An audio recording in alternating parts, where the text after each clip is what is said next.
Tired of dealing with annoying flies, fruit flies, and gnats in your home? The Zevo Flying Insect Trap is your ultimate solution. Don't wait. Check out the link in the video description now to get your Zevo Flying Insect Trap on Amazon and enjoy a bug-free home today. The ABC has suffered an embarrassing blunder ahead of the swearing-in of Australia's new Governor-General. ABC News host Gemma Venice confused Prime Minister Anthony Albanese's fiancée Jodie Haydon for the woman of the hour, Sam Mostyne. Ms. Haydon walked out of Parliament House on Monday morning alongside Mr. Albanese to greet waiting media. But over the footage, Venice told viewers, "We can see Sam Mostyne on our screens now arriving in Canberra for that swearing-in ceremony." A moment later, as the duo approached the cameras, Venice realized her mistake and corrected herself, adding, "In fact, my apologies, that is in fact Jodie Haydon." Later in the Senate, Ms. Mostyne was seen smiling as she walked in just as the swearing-in ceremony was about to begin. Last week, the government passed legislation to provide the Governor-General with a $709,000 annual salary, $200,000 more than her predecessor. The reason for the $200,000 boost follows the constitutional requirement that the Governor-General's pay cannot be changed in the 5-year term and is set in relation to the Chief Justice of the High Court's remuneration.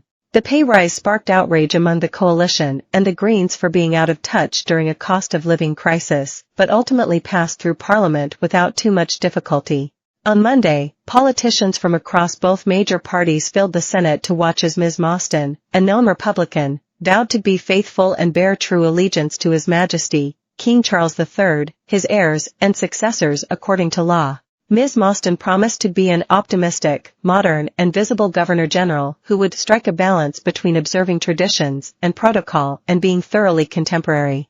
She revealed that in late May she traveled to England to spend time with King Charles in Buckingham Palace. "I took the opportunity in that private meeting to pass on the best wishes of Australians for his and the Princess of Wales' health," she said. "I am not the first Australian to be struck by the interest and warmth the King feels for this country where he lived and studied as a young man. Prime Minister, everyone in the chamber, all Australians, I am ready and able to undertake the role you have entrusted in me." Ms. Mostyne said since her appointment she'd hit the road to speak to everyday Australians, along with meeting senior politicians, former Governor-Generals and business leaders. "I stand here now as Australia's 28th Governor-General, immensely conscious of this great honor and privilege," Ms. Mostyne said at the ceremony in the Senate chamber. "When announcing my appointment Prime Minister, you said you saw a modern, optimistic Governor-General, capable of uniting and celebrating the very best of Australia. In the past few months since accepting the position, I have reflected deeply on your words. I have had to ask myself many questions about the role and impact of the office of Governor-General in 2024. I decided there was only one way to answer these questions, to get on the road and listen to people. Listen carefully to those with unique experiences and insights." Mr. Albanese appointed the businesswoman, advocate and former AFL commissioner for a 5-year term, replacing former Chief of Defence David Hurley, to become Australia's 28th Governor-General. Her appointment makes her the second woman after Dame Quentin Bryce to hold the position. Speaking ahead of the ceremony, Mr. Albanese said Ms. Mostyne would bring dignity, compassion, hard work, and integrity to the job. "She grew up in a defence family here in Canberra. She's also worked in business and sport in the not-for-profit sector," he said. "She's someone who's eminently qualified, and I think she'll be an outstanding leader for our nation." Her lengthy resume showcased her achievements, including being the first woman in Australia to be appointed as AFL Commissioner, where she championed the creation of the women's competition.